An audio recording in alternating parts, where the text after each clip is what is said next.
order. So again, I'll call the meeting to order. It's 11 o'clock. You should have all received a copy of the minutes from our last meeting, November. Were there any questions or additions or deletions to the minutes? No. Hearing none, I entertain a motion to approve those minutes. I'll make a motion. Second. Third. Joe made the motion and Chuck second. Any further discussion? All in favor? Just a wave is good. Aye. Thank you very much.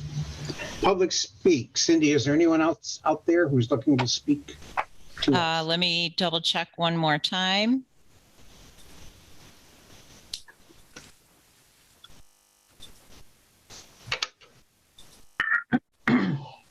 Oops, there's Louise waiting to come in. Perfect. I'm glad you asked because there's Louise. No, there's no other people.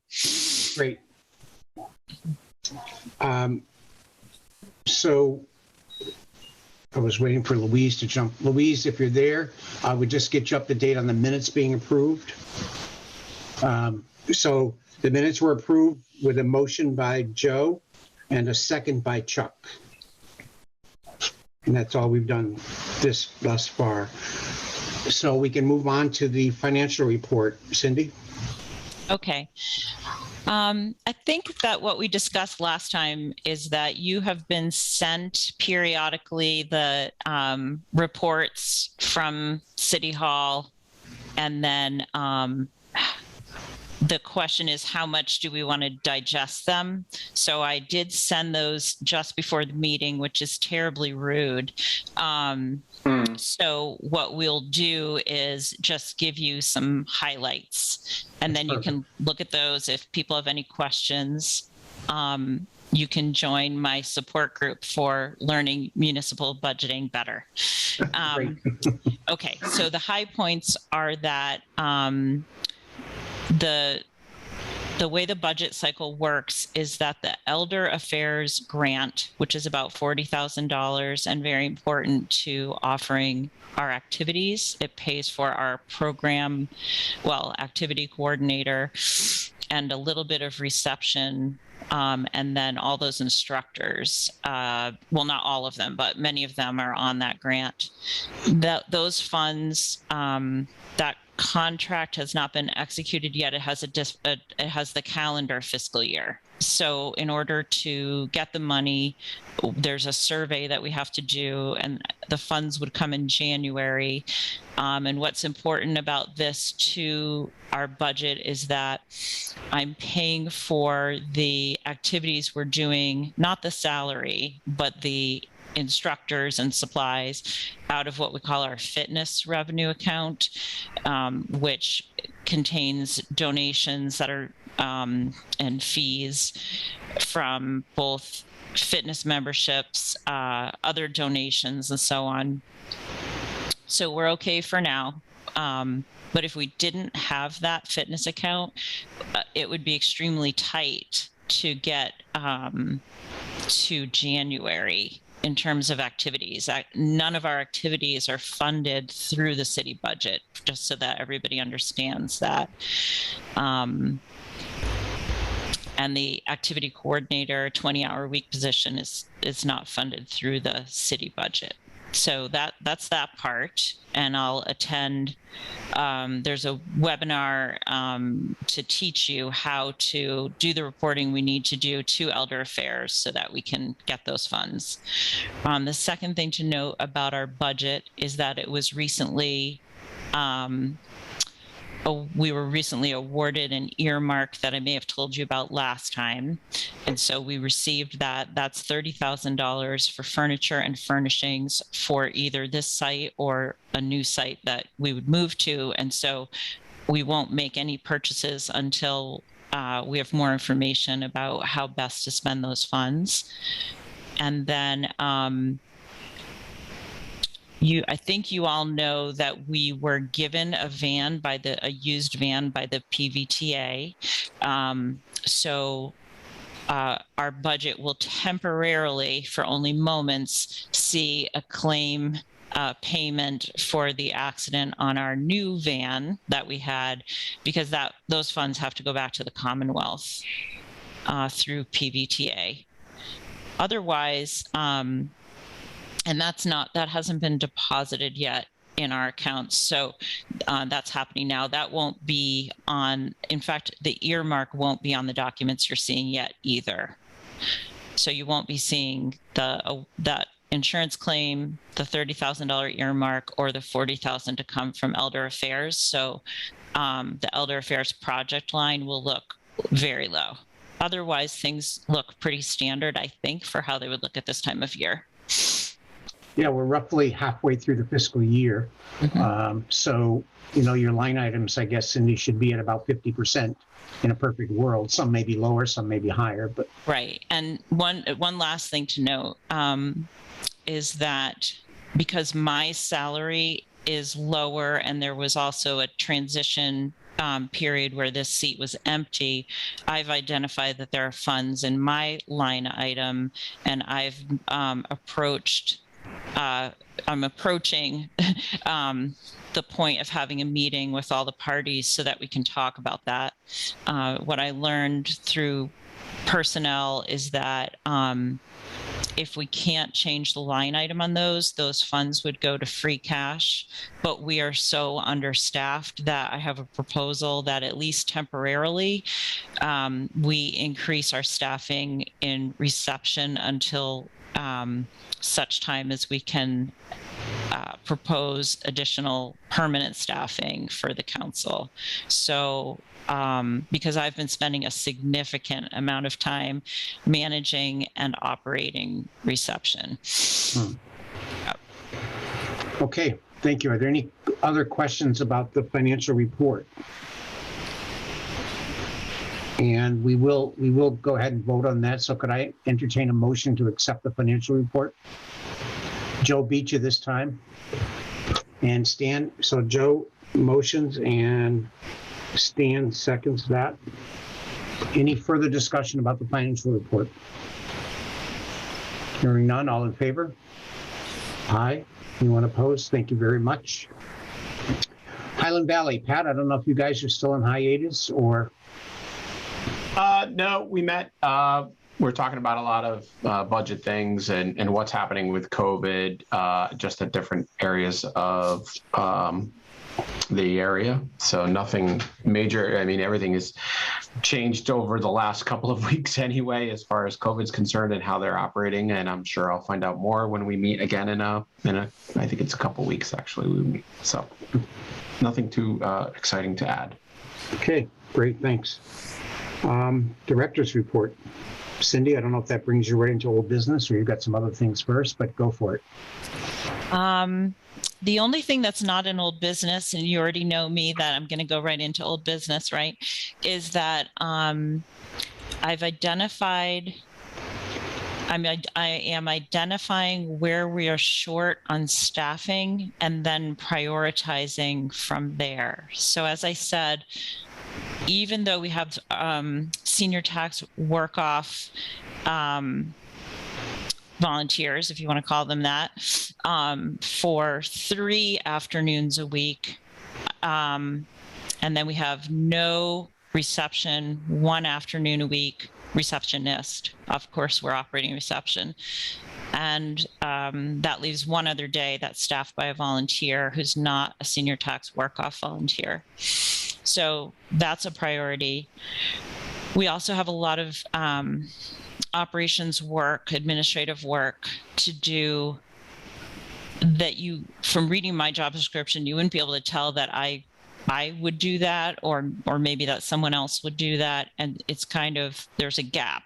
So I'm strategizing, studying other senior centers to see what they're doing, looking at what everyone is doing.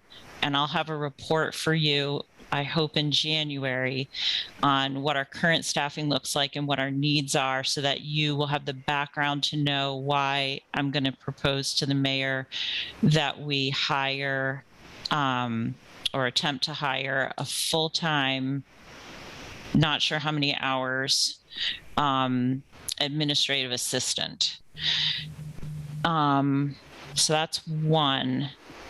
There are other priorities, for example, in outreach, in activities, possibly in the future post-COVID meals and nutrition, but I think I need to drill down more into how many people are we serving, what services are they receiving, and what is the need out there before increasing or decreasing hours in outreach or activities, if that makes sense. And that we should continue operating as we are in those areas with the staffing that we have for now. So that's just one. Another is that I'm trying to provide as many direct contacts and services as I can in different areas to learn those areas. So I'm distributing meals. I'm learning what we're doing in grocery shopping, home shopping, and trying to problem solve around it. I may have mentioned that last time. So talking with the grocery stores, trying to figure out how we can serve people with home shopping and yet preserve staffing for the things that only staff can do. Recruit actively myself, recruiting volunteers. Let's see what else.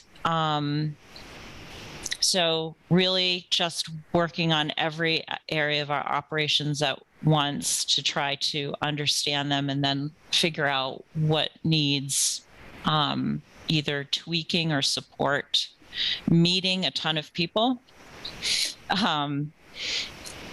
especially in the afternoon. I've noticed a lot of people are coming by and saying they're moving to Easthampton or have moved to Easthampton and they want to know what the senior center is offering. I met one household that actually was contemplating 2 different communities and seeing what we offer. Then the last thing I'll say is, and I'm not sure if this is already on the agenda in old business. Are we talking about COVID precautions? We are. Yes. So I'll save that. So that's just a little taste of what I've been doing. Oh, and cleaning my office and trying to, if Brendan Rogers, if you ever listen to the recording of this, I need a tour of your old files. No. Anyway, one other thing, the archiving project that's been going around the departments, there's going to be, or already is, an appropriation for the Council on Aging to have its records archived, and that will happen in the spring. And it's perfect timing in case we move. So probably we will need a series of work days where we ask the community safely to come in and help us digest what we have here in general, not just our records, how to clean this place out, how to maybe gift some things to people who really care about them. Just in general, the place could use some eyes on what's here that's valuable to the community, what's garbage, and so on. Okay. It's kind of like no one's thrown anything out ever. Yeah. So I saw that when we brought the tent downstairs that day. Yeah. If you want to get rid of something, just bring it downstairs. No more. Okay, so next under all business, Cindy, is the potential building future. Mm-hmm. So as of this morning, right before the meeting, the lease on Manchester Hardware has not yet been signed and sits with the attorneys. And I did see some points that they're considering. There's this. There's really nothing yet to talk about. The things that we're the most concerned about, it turns out, are not part of the lease negotiations. They come after, during the design phase. As I mentioned to you last time, the issue of natural light and being able to open windows, or the parking lot, what it's like now and what it would be like then.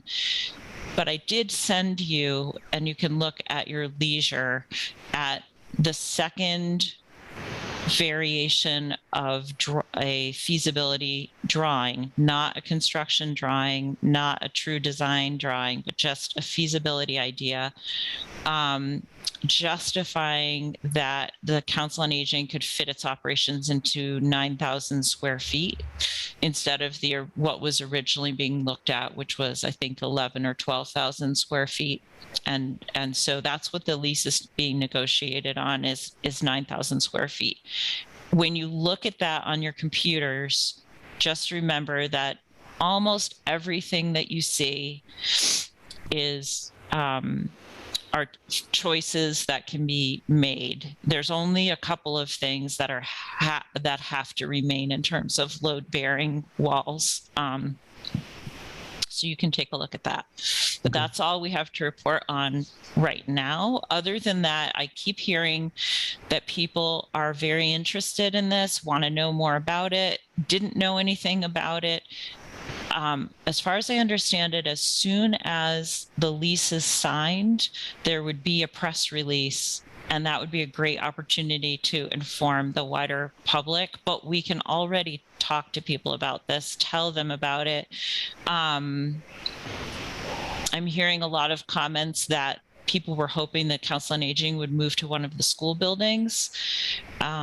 So obviously that's not on the table as far as I know, but if people have concerns about that this site is being considered at all,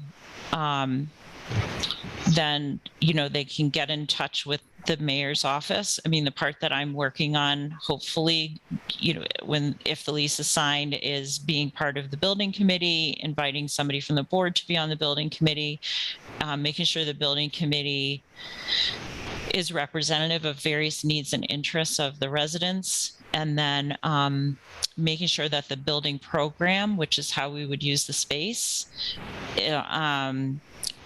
includes in it all our needs as best as possible. Cindy, I think other than the mayor speaking with each board member about, this possibility when after CDH bought the property and potentially would enter into an agreement with the city for the COA facility. I'm not so sure, to your point, that there was a lot of public information that went out there. Other than folks saw who bought the building, that was very public. Mm-hmm. So I agree with you. If as soon as the press release goes out, that may raise a lot of questions, speculation, what have you. We said from the beginning, there were several points to this location that were extremely positive, which was it keeps the senior center downtown, keeps it very walkable, much more parking than what we have today, and it puts all of the services on one floor, as opposed to people, using an elevator today in the building. I think the issue with the schools is, while a couple of them might be centrally located, they're still a little bit on the outskirts of the business district. And I still believe personally that the schools have a much higher potential use for the overall benefit of the city. No disrespect to the senior center, but I think the schools have a much higher potential overall benefit to the city in the long run. That's my story, and I'm sticking to it. Cynthia, what do we have for square? I don't know the answer to this. I probably should. What's the square footage right now that we have, or that we're using in the building? Yeah.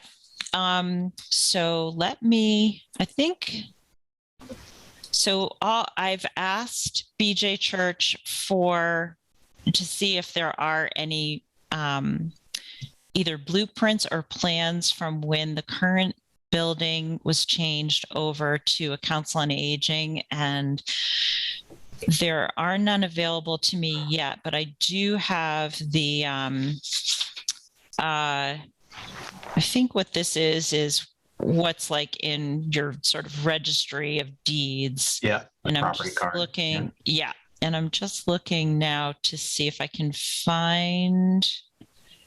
All right. So it's a little confusing because I don't know what the spaces are called. So the first floor is 5,570 square feet. The finished basement is 4,390 square feet. And that's pretty much it for living area. I mean, there's an upper story of 100 square feet. I don't know what that refers to. Yeah. And then for the gross area of the other spaces, the unfinished basement is 455 square feet with, I think, effective area 68 square feet. I don't know what that means. The porch, we won't. Yeah, that's. I think you got the gist. Though the crawl space, though, that's actually. So just so you know, the crawl space 665 square feet. I've already mentioned that we have in the basement some essential storage, and there's some problem solving around where that could go for the medical loan equipment. There's the possibility maybe of DPW, but also I've talked with Dave Fenton at the sheriff's about, should we move all of our medical loan equipment to Triad? I don't know that that's a good idea. People ask for it every day, but we would make sure that if we don't have access to any basement or storage space at the new site or any new site, we would figure that out. So then if our current area is about 10,000 square feet, and which again, I'm not 100% positive that is accurate. It's a little hard to translate it into what the next space would be. But when you look at the drawings that CHD worked up, so there's what's different from their first drawings to their second drawings, and they're both in the email that I sent you. I think there's more bathrooms in the second drawing. Take a look at the offices. So this is an important point to me. When you think about how many employees we have now, because we have so many part-time employees that need offices, and you look at how tiny most of the offices are in that drawing, and the fact that two of the people would have to share a very tiny office. Also keeping in mind that the outreach people tend to have clients in their offices. If we grow at all to match the current staffing needs, as well as the sort of the definite increase coming in the older population in Easthampton, I just wonder, is it going to work? Unless we concentrate staffing hours in full-time people instead of so many part-time people. So that was just one thing that jumped out at me. Another thing to look at is that the only space in that drawing that's really big enough for a significant number of people to get together, we would still have some of the same scheduling challenges, although you'll look at it and see that the largest room, you could close it. Unlike here, where the largest room is basically a passageway. So when people are engaging in activities, they can't just shut the doors and have the distractions removed. So yeah, just things to look at, and don't go by the names on the drawing, like computer or yoga, because actually, there's no space that says art, which is a huge component of what goes on here. But take a look at it and see what you think. I'm collecting comments and trying to strategize about a way to collect input from all users, instructors, volunteers, and staff, and the board. So Pat, the square footage is going to be about the same, it sounds like, the 9,000 some odd number, but the original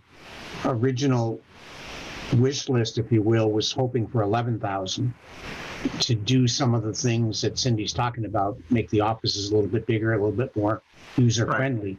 The only thing I don't know is whether the 2,000 square feet was cut out by CHD or was cut out by the city? Right. CHD. CHD. So that could be somewhat negotiable, working with them going forward as we enter into lease negotiations. Stan, you had your hand up earlier. Stan, you're on mute. I wanted to suggest that in terms of letting the community know what's happening with us and the new building, I would suggest that somebody reach out sooner than later and touch base with Easthampton Media and talk with them about producing public service announcements and perhaps a full-blown video, possibly with the architects and the designs, talking about what the possibilities are for the new space. I know a lot of senior citizens and a lot of community members depend on Easthampton Media and watch it regularly for other types of information, and I'm sure that they would be very happy to work with us on developing these things. I think we can definitely do that, Stan, as this progresses. I think right now, as Cindy mentioned, a press release, I think right now the mayor's office is driving the bus on how this gets disseminated initially.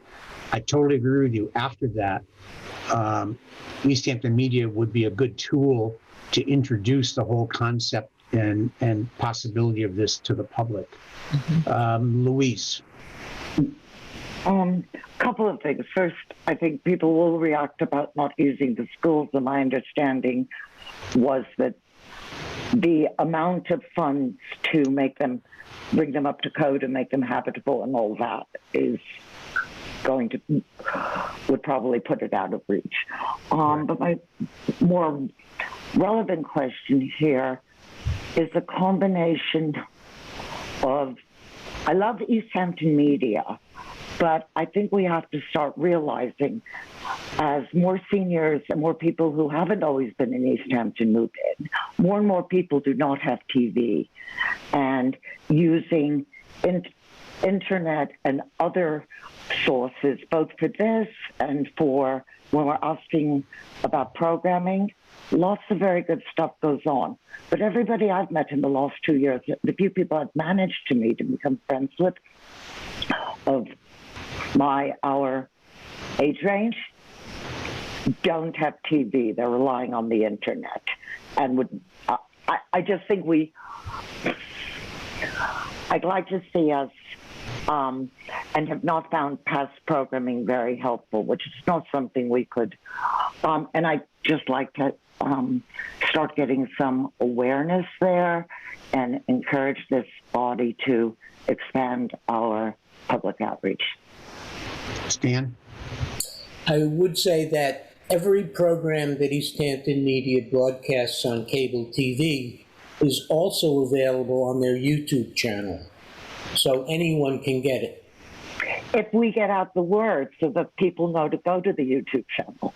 Right. No, of course. And have the links. That I think we're probably ultimately, we could still use them, Sure. I also want to know, has everyone here seen the PSA announcement that Brendan did for the senior work-off? Okay. I'll try and get a copy and send it to you. He did it right in his office with his cell phone. It was broadcast on all of our channels, and that's what got the program off the ground. Oh, I just want to note for everybody that it's 11:29, and we have two other big kind of items. Yes, thank you, Cindy. Joe, did you have your hand up earlier? No? Okay. So let's move on to B, which could be a biggie too, the COVID precautions, Cindy. Mm-hmm. Okay. So I can't remember when we last met. Oh, we met after we met with the epidemiologist. So what's happening right now is that here's what we've tightened up on. if we see people who are not wearing their masks appropriately, we're, instead of continually reminding them to pull their masks up and over their nose, I'm trying to give them better masks or tell them about better masks, because this is just getting so old. If it's a safety issue, for example, if a driver is driving and their mask is continually fogging up, the new COVID policy from the city for employees, which also applies to volunteers, makes a safety exception. So if you need to momentarily eat something or drink something, or you have a safety issue, or you need to show a client your face or just something, you can take your mask off for that moment. And so we're trying to make sure that everybody is wearing their mask appropriately, figuring out if the issue is the type of mask, and then trying to help people get a mask that will work. We have had an issue with, most of our instructors are great. We've even had to remind one instructor that they really need to keep their mask on. So masking, definitely concentrating on that. Ventilation. Whenever we have in the main room here, which is the only room that we can open windows in besides the staff offices, I'm actually opening the windows as a daily practice in addition to all the air filters we have and air cleaners, to try to get more ventilation in here, especially when there are a number of people.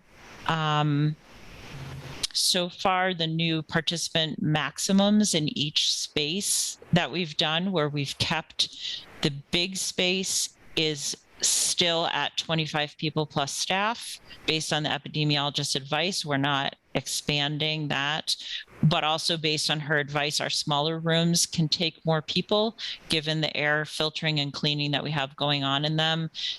There's really no difference between, say, 5 people and 7 people or 8 people in a room playing games with each other, or the number of people in the fitness center. So in terms of the capacity, what you see on our website, which is now our website page is now on the city website, is what we're doing.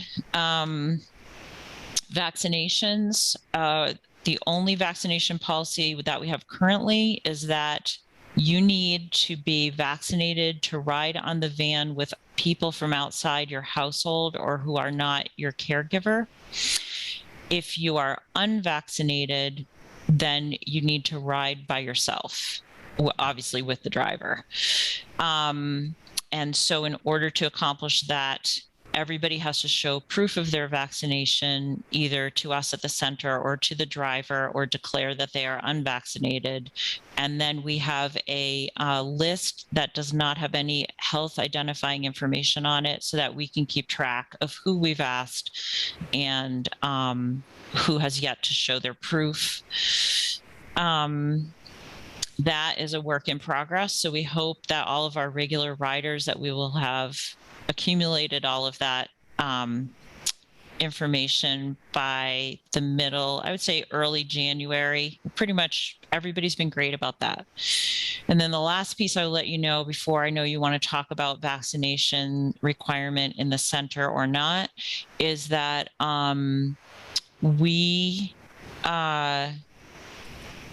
what was I just going to say? It just fled my brain. I'll think of it. And we're educating people about where they can get tested, where they can get boosted, where they can get vaccinated if they haven't been boosted. Oh, I remember. Easthampton's vaccination rate for its older population is at least 95%, maybe higher. We don't know what the vaccination rate of the people who use the center and use transportation is, but it seems extremely high from the research we're doing right now about who's using transportation and whether they're vaccinated or not. So that's very encouraging. Because the CDC has not yet said that to be considered fully vaccinated, you need a booster. in the US. Fully vaccinated is still considered where it was before boosters. So that's where we're at.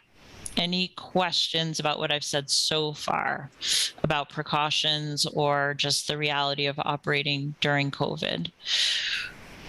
I think a big part of this, Cindy, is stay tuned. I think probably everyone knows that Easthampton is now in the red, and there are some speculations that we're going to be in the red for a while because the numbers are heading in that direction. So it's going to take a while to get out of the red. Mm-hmm. I just think with that information, and I hate to say fear factor, but you can't hear anything without the word Omicron. So I don't know what other shoes might fall from the city itself that would impact the senior center, but I have a feeling, I just have a gut feeling that some shoe is going to fall here with the city as a whole if we stay in the red very long. Just to address that, so I'm in constant contact with the health director. We have a very strong relationship. We've been sharing a lot of information. And so I review everything. I mean, everything with her to see which is a question for the epidemiologist, which is a question for the health department, which is a question for the attorney. What should our staff, be talking about, and what should we change or continue with? So it's a big part of every day, I would say, or at least every week, is figuring out what we're doing in relation to what's going on around us. And just so everybody knows, we did have a COVID case among the staff, followed all of the quarantine requirements.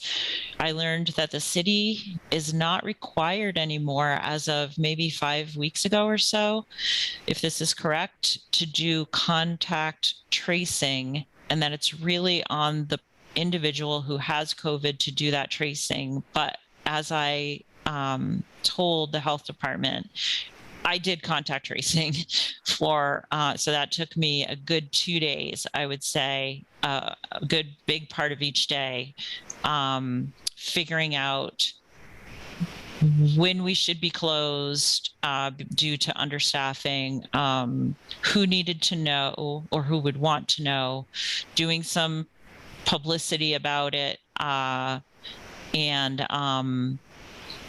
we will always do that. We'll always let people know what's going on. What do they need to do to protect themselves? Do they want to consider getting a test? Where they would get a test? I just think it's important. Agreed. Any other questions about the COVID precautions in place at the senior center? Stan? Might we be able to require vaccination cards for people to come into the senior center, at least during this red time, if not until Omicron is fully dealt with? So I know that Northampton Senior Center, as of January, is requiring vaccination in order to use the center. So certainly we've spoken about that.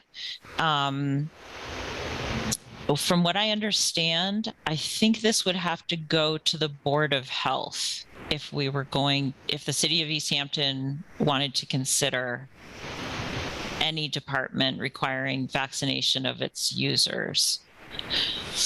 What I can tell you, though, is that it would definitely be a piece of work to operate a vaccination requirement. I'm not saying anything for or against it. It's just that it would be work based on what I'm seeing, just collecting information about our ridership. And that's different because we're not denying anyone any service. We're just making a reasonable accommodation. If someone is unvaccinated, we're not turning them away. Yeah, I think all of the precautions you went over Cindy, should make everyone very comfortable about coming in, appropriate mask wearing, your constant communications and interaction with the health department or the epidemiologist. How do you like that? I got that out. I think all of those things are good. My only reservation about requiring vaccination proof, you just hit the nail on the head, is turning someone away. I have someone in my own family who, for medical reasons, can't be vaccinated. They would be taking a huge risk, according to their doctor, if they were to get vaccinated.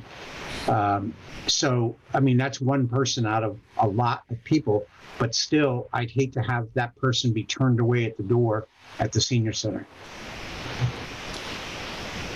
Louise.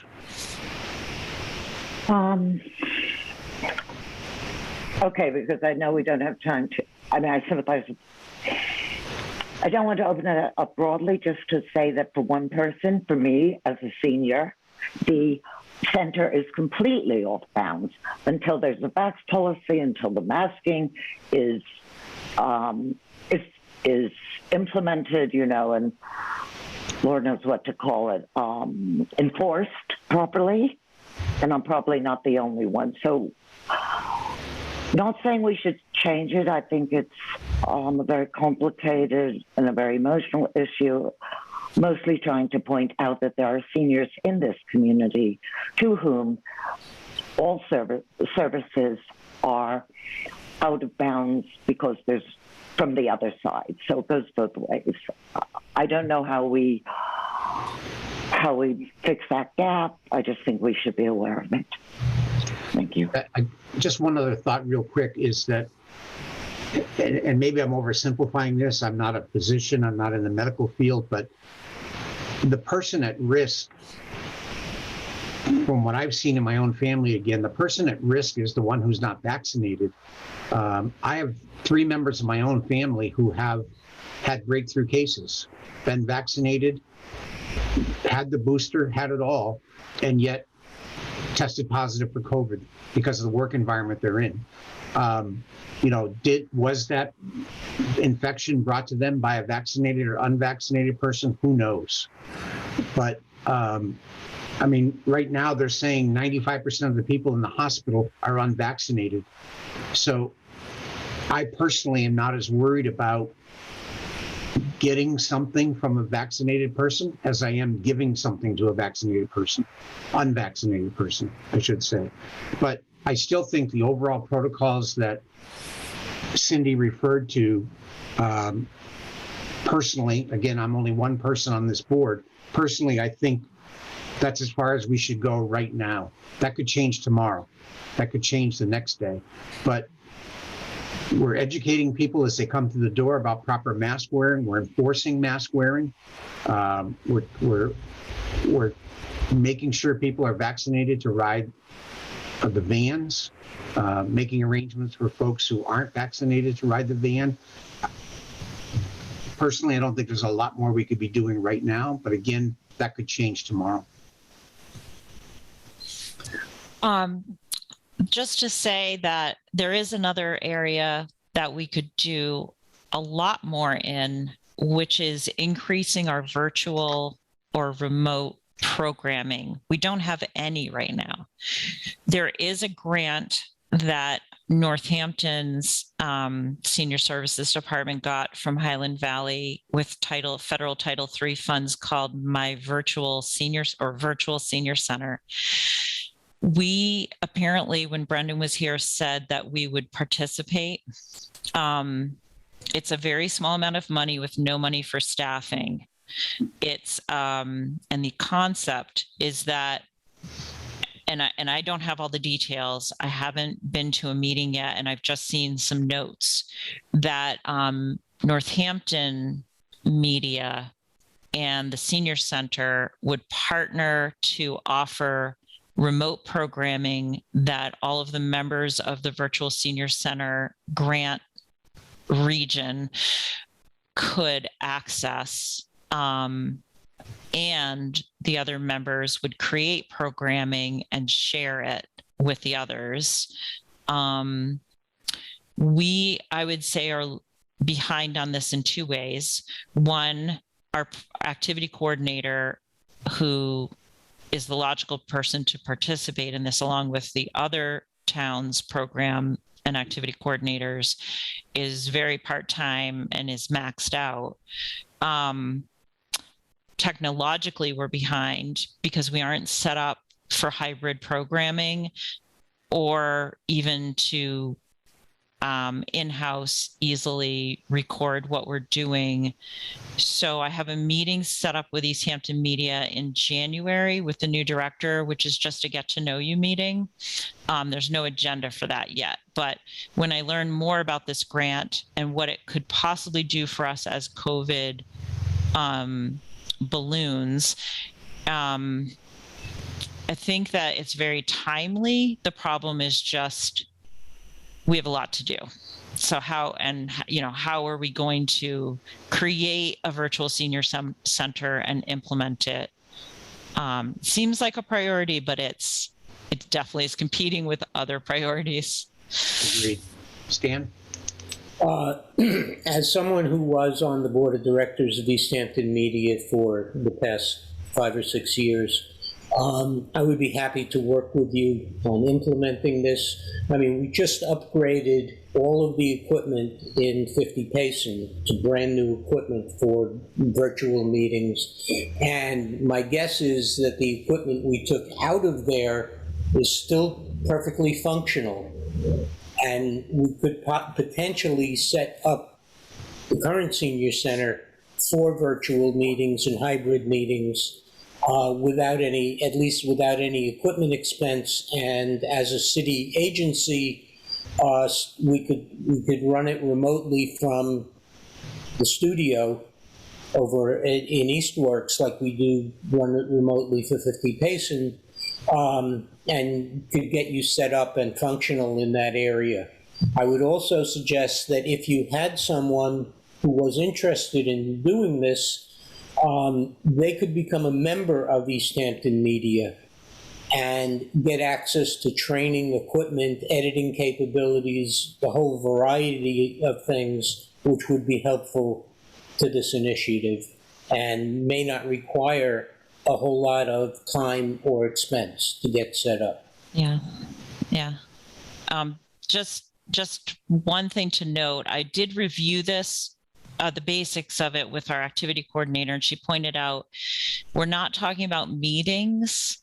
What we're talking about is art classes, games, playing pool, taking walks together, just the kinds of things that we do don't really lend themselves to hybrid programming or remote programming unless we were to say, like some schools did, was send out the art supplies in advance of a class or that sort of thing. So I think what Northampton is talking about is, for example, and again, I'm just guessing, somebody has a subscription to Masterclass. So they share the Masterclasses, through, I'm not sure how it works copyright wise, but that, and what I'm being told is that the Easthampton residents who are users of the COA are pretty sick and tired of Zoom and remote stuff, or were never interested in it. And so what they want are the in-person activities that we have, or our fitness center, fitness classes, maybe yoga, Tai Chi, that kind of thing, could be hybrid, maybe. I mean, what I see of the people who come in for those classes is some customization and support that might be difficult to deliver remotely, by the instructors. So I just don't know. I don't know how much time and effort should we put into it, because every minute that we spend on something is a minute away from providing food to people or other essential services that actually take a lot of our time. Yeah, it's a puzzle, but I hear you. I totally hear you, Stan. Hey, thank you everyone for that. Senior Tax Work-Off Program. Who's up first? Joe, Cindy, JP? Who wants to go first? I vote for JP. JP, anything you want to say about the senior tax work-off program? Morning, thank you. I was hoping to be able to observe your discussions on that and reserve any comment and kind of hold back for a while, if I may. Sure. Let's have Joe jump in. Okay. Just basically, I guess my having been involved like back in the summer, the only late information that I received was from, I got an email from Barbara, the city clerk, and she had mentioned that she really, the volunteer that she had for the rail trail, she was really positive about the work that individual had done, and she wondered if there was a way for the hours to carry forward into the fall a little bit. And I guess my response to her was, as long as that individual's got hours that are left, for the commitment, then certainly they could work them in, the October, November timeframe if that worked for them. That sort of got back to the question, and Cindy, I certainly don't want to step on anyone's toes here, but when last I left in the summer, at the end of the summer, Linda was the one who seemed to be doing the interface with the people. And so while I know that Barbara was really happy with her volunteer, I really don't have any information on how the program's going for other departments, although I've heard anecdotal information that people tend to be happy. And I think they were talking about John in Parks and Rec. But if you have any further information, or if Linda is the point of contact, that would be, that's sort of your call. Yeah. Yep. Cindy? Okay. So I don't know, Joe, if you were able to get all the emails that I sent with the stories about, so what I did was, after I talked with JP about how is the program going, what does city council need to know, and what are our needs going forward? Mm-hmm. So pretty much every city department that has a senior tax work-off person responded to me about how it's going and the difference it has made to their operations to have a senior tax work-off worker. So that information all went to JP, and like the other city departments, which were effusive about how much work they were able to get done and how great the volunteers were, I can report on the Council on Aging either today or another day, because I see it's 11:53, about what our workers have done for us, the custodian and the 2 reception workers. I think one important point to make as a result of, and then I got the current hours as of a couple of weeks ago from Jennifer Gallant and sent those on to JP also. Yes, the part that Linda is doing is simply collecting the hours and making sure they, I bring the sheets to City Hall, but that's all Linda is doing is that reporting. The important point is that from what I've learned so far is that we could use more people in various departments, that the people who are currently doing it have questions about whether they'll get to continue doing it, depending on whatever system is set up for continuing, or a lottery, or whatever's happening in FY23. The total amount and whether or not there are income criteria for the whole amount or part of the amount going forward is a question. Some people are saying that they barely qualify, or they know they're not going to qualify next year, and they're great people and workers. What are we going to do? But my main thing that I want to get across to everybody is that I do not think that there should be positions that would fall apart once somebody has used up their hours and they're done sooner than that fiscal year is over. So for example, I don't think, well, there was a senior tax work-off program coordinator job description, and that job was not filled. JP and I talked about that briefly. I think it would have been a mistake to fill that job. I mean, what would happen if they used up their hours by the end of March? Who's going to coordinate the program from April through June? So we need to identify what responsibilities and roles really should be paid for as paid staffing, or just not happen if we can't make them happen. So when I think about the position of administrative assistant, that where I'm identifying a lot of gaps, to me, that could be one thing that that person would do, would be to manage the senior tax work-off program in terms of the administrative component of it. But we could talk about that another time. Sure. So real quick, because Joe and I had the pleasure of interviewing the candidates. I forget, Joe, the total number, 9 or 10 positions that were filled. And I personally was amazed at the level of professionalism and experience that these folks brought to the table. And I kind of knew going in, after we interviewed them, Joe, that these folks were going to be an asset to whatever department they ended up in.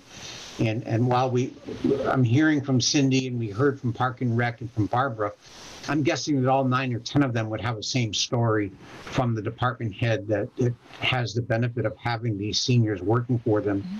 Sure. I guess knowing, as we said all along, that this is a pilot program, the overall questions, JP, going forward, potentially for the city council or the city councilors that were spearheading this, is it going to expand for the next fiscal year? Will we potentially have more positions than just the 9 or 10? Will the current, to the point I think that either Joe or Cindy brought up, will the current applicants in their positions need to reapply? Do we reset this every year? Or can they stay in those positions for another fiscal year, knowing that they've developed this relationship, this work ethic with the department? So Barbara's person, for example, could that person simply continue on for another fiscal year, or do they need to reapply?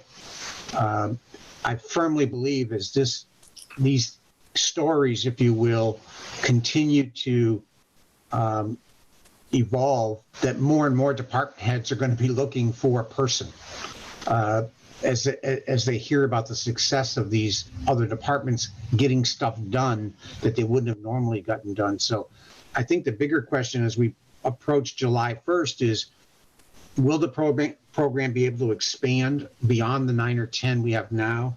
And will the applicants that we currently have, the workers we currently have, will they have to reapply? Yeah. Joe? I can just jump in quickly. At the time that we got this program going, the question of whether people, can continue into the following year, I mean, that obviously depends on how many people apply for the program in the following year and the skills of the people that are, trying to get into the program.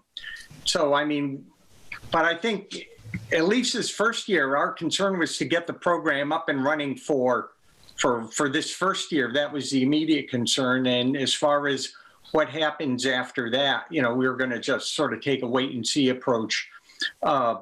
Certainly and I guess maybe now is the time that somebody should start looking at this. Because it sounds like there's department heads who didn't participate last year who are now very interested in, for the next fiscal year coming around, that would like to participate too. I guess the question comes up to, Cindy, is this the kind of activity in terms of making some of these decisions and preparing for the next fiscal year? Do you want some of us to get involved in that stuff, or do you want to handle that yourself? Or, I mean, it's really, we did it because we knew Brendan was leaving, and the question going forward is, how do you want to proceed? Right. Joe, if I could jump in again real quick, Cindy, sorry. Yeah. I just don't know if those parameters of number of positions, number of people, if those were set by the city council committee or by the committee you sat on, Joe, and who has the, for lack of a better word, who has the authority to alter the parameters of the program going forward? JP, you can jump in here. Certainly, the city council had some input to the decision, but my understanding, it was basically the mayor's decision on how big a program we should have for the fiscal year and what amount of funding was, she had to sign off on that. Whether we could convince her going forward that there should be more in the next year, and certainly try to get different positions, maybe a little, maybe fewer clerical positions, and maybe, if we can, some higher level type things going. That was one of the reasons I was really pleased to hear from you, Joe, when we spoke last month. And I'm glad that this group is working on the subject. I appreciate the parameters that you discussed. There was also people in the police department that served in a clerical capacity and also as an alternate crossing guard to fill in for behind the scenes, those who were ill or away.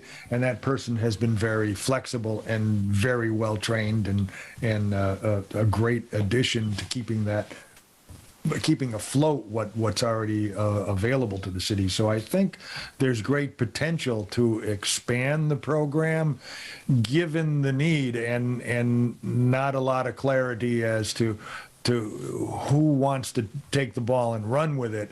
It's kind of what are the tasks that have to be done, and I think you've pulled together a great program. We had some great ideas, and I think the committee worked hard to put some framework, but I do appreciate all the effort that went in to energize the program and interview the people and get the job descriptions and get the people out into the field. What I'm hearing from the various departments and from you is that it's been very successful, and that in fact, the very people who have been working would like to come back. I think that's a possibility.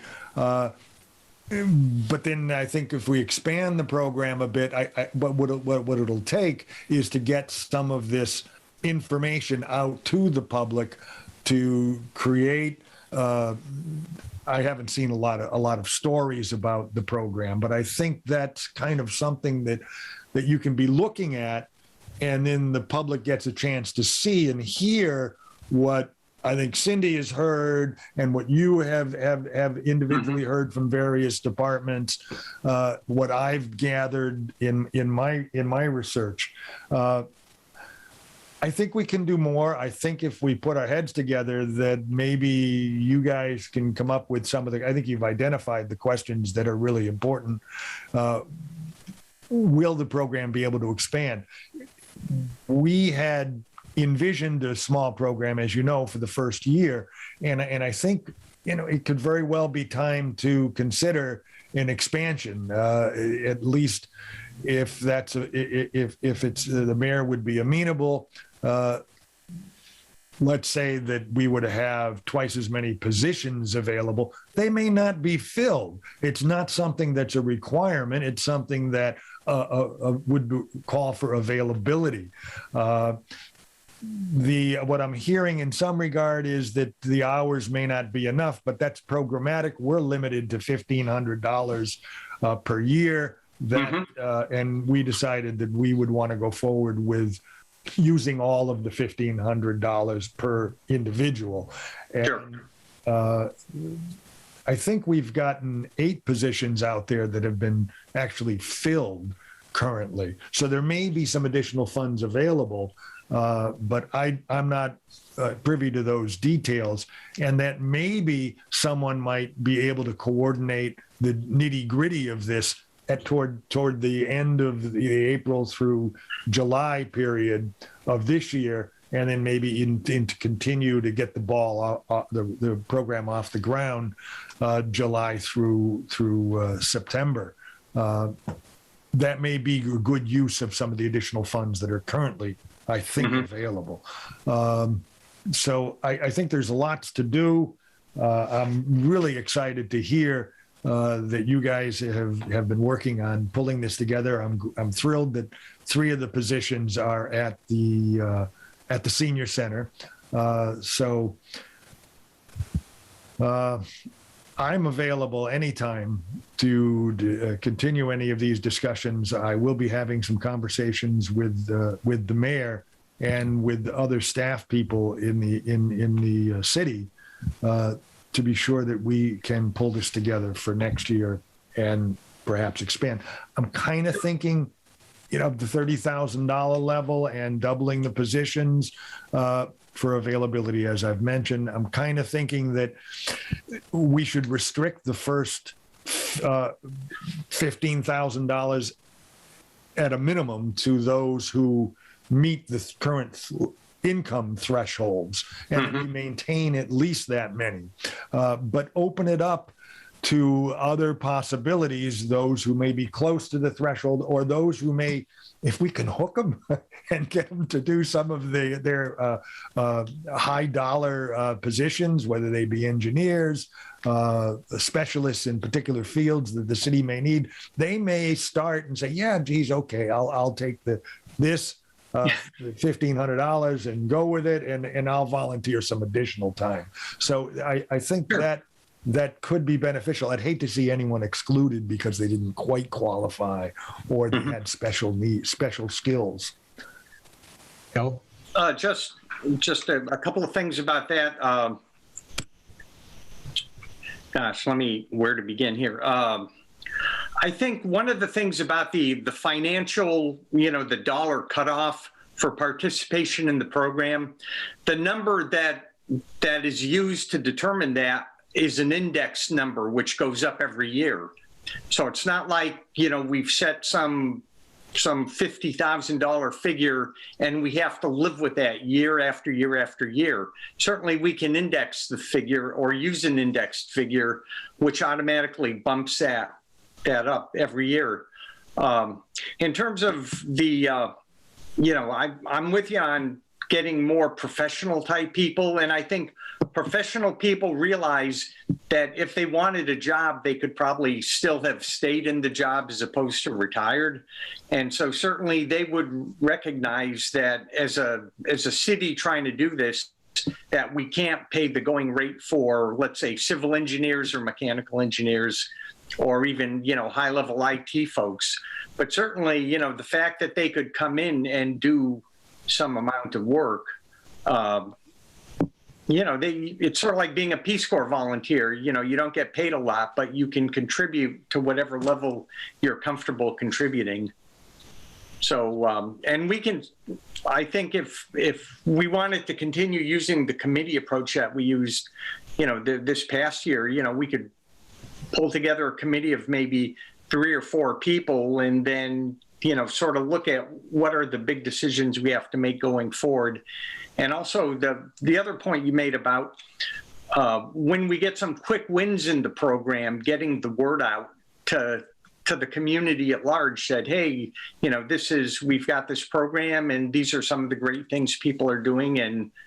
And so look for the program next year, when the applications come about. And I think from what it sounds like within the Council on Aging, staffing's a big issue, and maybe Cindy's folks or Cindy herself, can't devote another 20 hours a week to getting some of this stuff done. So, maybe it would be good to call on current board members to participate in a subcommittee or something. Okay, I have 12:10, and I'm going to let Cindy jump in because she's had her hand up for a while. Oh, that's okay. Just real quick. And JP, you're very quiet. I don't know why. I can't turn up my sound anymore, but bingo started at noon, which is why it's just a little hard for me to hear. So so hopefully Louise is taking some minutes on this. Obviously, you don't have to take extensive detail, but I am keeping notes. And so what I want to do after this meeting is go over what we've said. If you guys can decide whether you want to have a committee, I would love to work with a committee. I can pledge that I can schedule in doing publicity myself on this program. I mean, just so you know, the Council on Aging does not have any publicity staff. All we have is the activity coordinator puts together basically what's like a calendar of a newsletter. It's not a true, there's no true articles in it. So I think if I had to prioritize if I was to do any communications and publicity work for the COA, if I had to prioritize, I would prioritize this. I mean, I don't know that anybody else at 50 Payson is going to be able to take on the storytelling around this, and I'm happy to do it, and I can do it. So I'll work on that. And then let me see here. I think it might be good to poll of the people who are doing it now, how many of them think they wouldn't be eligible next year, and just kind of get a little bit of a sense, I hear what you're saying about indexing. I just don't know how it would directly impact, for example, the people who are doing it now. So, obviously for reception, those people would probably continue volunteering, but say custodian, that position, I don't think they would continue, they pass their scheduled hours. So that might be good to figure out, is what kinds of positions are better suited to it being temporary, and then make sure that we can still operate if we lose those positions in favor of other kinds of, like you're saying, more specialized positions, because we are totally relying on those, whatever you'd like to call them, basic workers. I think, Cindy, too, just real quick, if you go back to you mentioned the possibility of a position of administrative assistant. I think a lot of this day-to-day oversight kind of stuff could help to sell that position. The fact that they're going to oversee the senior tax work-off program, and that could be the point person that, if you do have a subcommittee, at least that subcommittee is working with that point person, not throwing it on your shoulders in addition to everything else that's happening. Well, and keeping in mind that wouldn't be till FY23 anyway. So It would definitely be me. And it's good, because then I can see what's really involved, and what pieces need to be done at the director level versus an administrative assistant versus a volunteer advisory board member. Yep. So before we break up, though, can the group decide, whether you want to have a subcommittee and who would be on it with me? I would volunteer for that. Stan and Louise. So how many people would make a good-sized committee? JP? I'm So you've happy got- to do whatever I can. I would say, I mean, it's not going to be just I go to the meeting. There's going to be some work involved. And as long as everybody understands that, then I think that would be fine. I think 3 or 4 is as big as you would want it, Cindy. Probably, so right yeah. now, the hands that went up were Joe and Stan and Louise and JP. And are there other city councilors that you think, or maybe other staff across the city that are going to want to be involved in this, that we should save room for? There may be. I'm not sure about the city council right now. Can you hear me? Yeah. Okay. Not great. Sorry about that. But there may be other staff that might be helpful. but I'm not sure exactly who would be best to represent another staff. But I Dan? know Jen was always very helpful in the process. They still have in her mind a big commitment to this program. Stan? I was on the original committee to set this up that Peg was running. Peg Coniff was running the committee. And that really developed this program. Peg has now retired. I mean, right now she's fighting COVID, but she'll get better. But she might be a good person to spend some time, on this project with us. I Okay. would have thought so until the last committee meeting that we had. And Peg, I really think it is really, her mindset is retirement at the moment. And that may be, I agree. it took me about 4 years to retire from the city council the first time, and then the bug caught again, and I came back. So I think you might want to leave Peg alone for a little while. Okay. Cindy? Okay, so could I, taking down people's wishes, could I just poll the city staff and make sure there isn't anybody else who would want to be involved from city staff? And JP, I guess you could check with city council, and then and knowing the number of board members who are interested from this board, and then who should choose, given how this board typically operates, who should be, because obviously we have too many people who are interested. Should that be me or should that be the board? If you have too many people, I'll back off and will volunteer instead to be on the building committee for the renovation of the new space, which I did when we built out the studio with Easthampton Media. That's a nice offer, but let's not talk about the building committee right now. I understand. But thank you. But I'll back off from this one and apply for that one when it comes up. Cindy, when you see that who's interested from either city council or city staff, if you come up with a pool of like 6 people and it really should be 3 or 4, maybe 4, I think you could use your discretion and pare that number down to where you want it. Yeah. Is everybody happy with that? Yes. Okay. Yes. Yeah. All right. I will get back to you by our next hopefully then by our next meeting, we will have a working committee and some idea of what that committee's agenda and time frame is for FY23.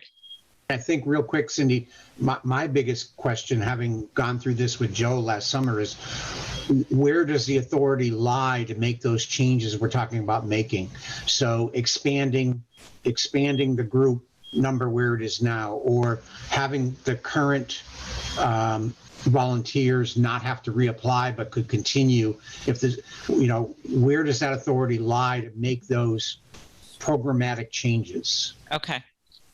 Okay, our next meeting is Tuesday, January 18th. Thank you all very much for the extra 18 minutes today. I hope everyone has a great holiday. And with that, I would ask for a motion to adjourn. So moved.